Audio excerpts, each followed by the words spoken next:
A Friday night in Salt Lake City, Utah. Getting ready for a Western Conference tilt between the home Jazz and the suddenly starting to surge Los Angeles Clippers. Snowflakes falling in Utah, but that won't keep the fans away. This crowd is always fired up, and especially on a Friday night. Plenty of stars in the building. James Harden settling in with his new team. How about Paul George having an outstanding season in a contract year? And for the Jazz, they are happy to get that man back from a hamstring injury, Jordan Clarkson. Well, that rookie point guard gets to go up against some real backcourt talent tonight, including one of the all-time greats, Russell Westbrook, coming off the bench now for the Clippers. We'll have lineups and tip coming up next from Salt Lake City.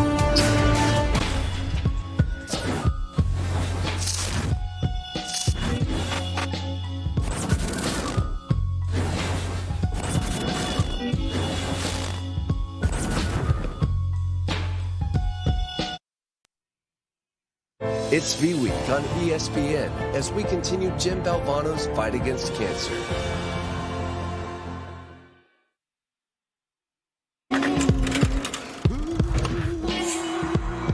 Massive news. The Clippers acquiring James Harden from the Sixers.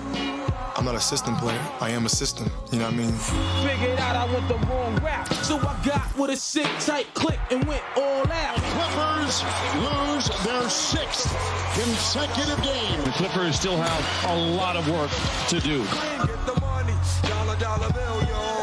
I'm wondering why you even felt the need to go out and get a James Harden. It's frustrating just from the standpoint we're not winning. It's not just going to come together and mesh and we're going to be perfectly fine. It's unrealistic expectations for everybody. Clippers with some momentum now. The night is hectic. Oh, they put it in! Oh, my goodness! George wants it all. The 3!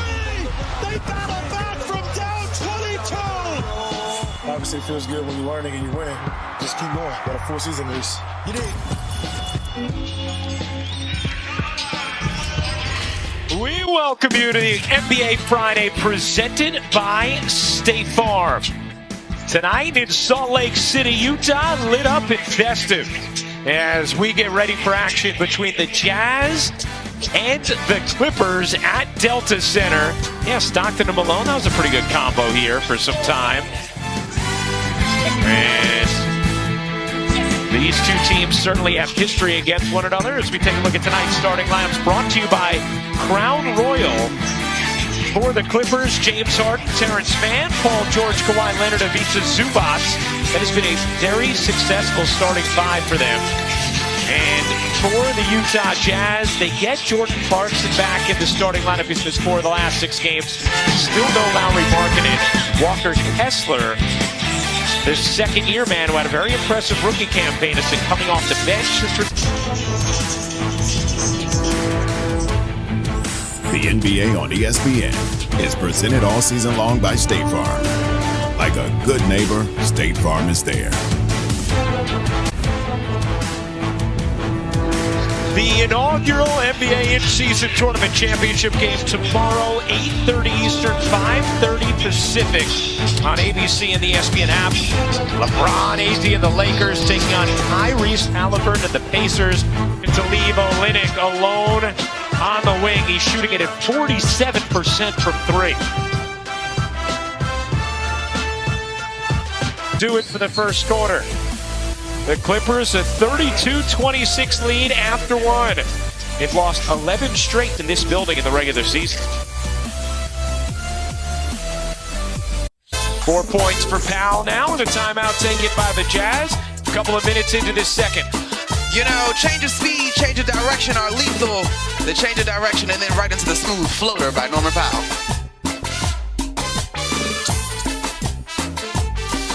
12 from 3.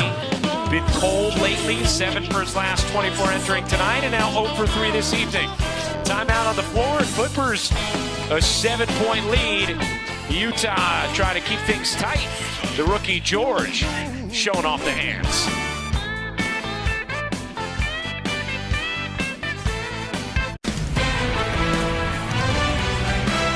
Well, next Friday's ESPN NBA doubleheader features LeBron and the Lakers taking on Wemby and the Spurs in San Antonio at 7:30 Eastern, 6:30 Central. Then the Knicks in Phoenix to face KD and the Suns. Our coverage tips.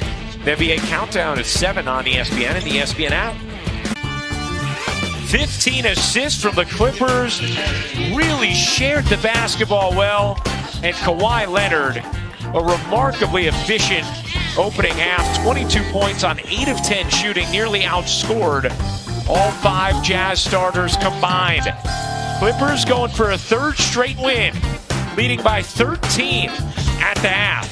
So that halftime is coming up next. The Jazz playing some sweet music from behind the three-point line as they get consecutive corner threes to fall. Secondary transition, finding your Italian Simone Fontecchio. Line it up and knock it down. A beautiful backspin. Well, Ryan, I'm giving you some credit for the announcer's jinx. The Jazz had missed 11 straight threes in the third quarter. They said, not no more. That streak ends here. They have now gone 3 of 3 from behind the arc to start this third. Getting those baskets in transition off the penetration and kick. And, of course, Keontae George coming off the screen on the second one, finding some good momentum. Lead Jazz on a little run, though. And that's going to do it for the third quarter. The Clippers a 13-point lead as we head to the fourth, seeking a 3rd straight win. Collecting all the coins. Was that Mario? I'm mixing up my video games now. Full speed ahead. One thing Colin Sexton is going to give you is energy and speed. Don't worry about it, Clippers. Y'all might have us beat by 100,000 games, but I'm getting to this run. The NBA on ESPN is presented all season long by State Farm. Like a good neighbor, State Farm is there. By Utah. For all the energy that the young Utah Jazz have found as of late, there is a true maestro in the building. Kawhi Leonard, baby.